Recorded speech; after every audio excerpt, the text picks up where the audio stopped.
บอกนี่ไม่เคยจังไรหัวควายมันมีหลายรังเลือดคือไงคือจังไรให้บอกนะ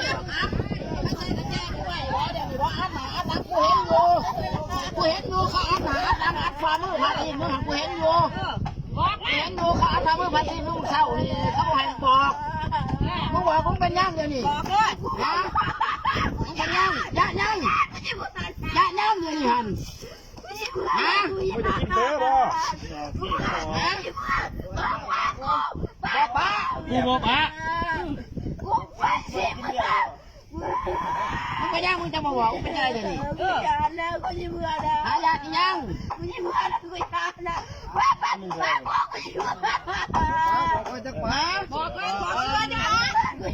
บอกก่อน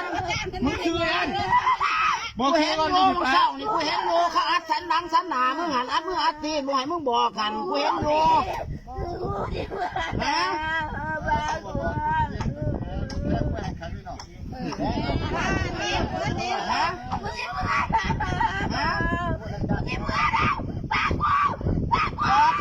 บอกชื่อก่อนให้บอกให้บอกนะอย่าบอกแล้วว่าเพิ่งพอได้บอกให้บอกกันมึงอย่างนี้ก็บอกให้มึงชื่อเอง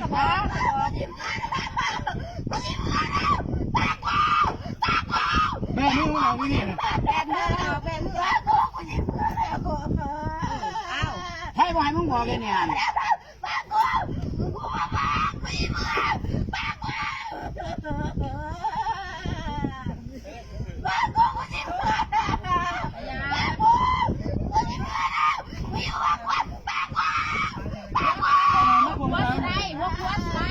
หัวใส่ตัวใส่ไปตัวหนึ่งนะฮะ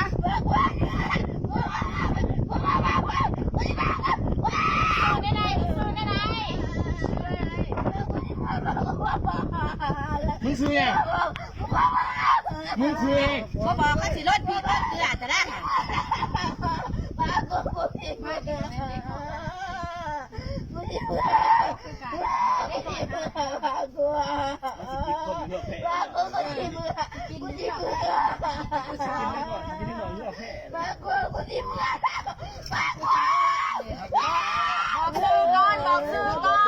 มึงซื้อยัง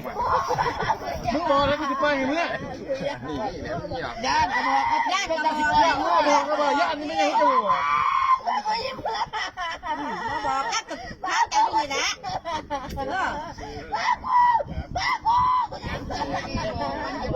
จะบอกคือที่บอกคือเนี่ยเขากันใช้จะเมื่อดูแน่มึงเมื่อไหร่บอกกูไปแน่บอกมาถึงเมื่อแล้วอาจารย์นะบอกเดี๋ยวเมื่อแต่มึงก็ตาคนขาดเบื้องหันแต่มึงตาคนขาดเบื้องหันฮะ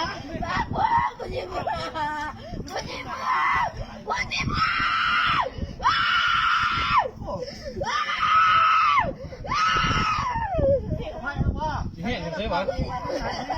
เฮ้เฮ้กับก้อนกี่บาทเนี่ยเนี่ย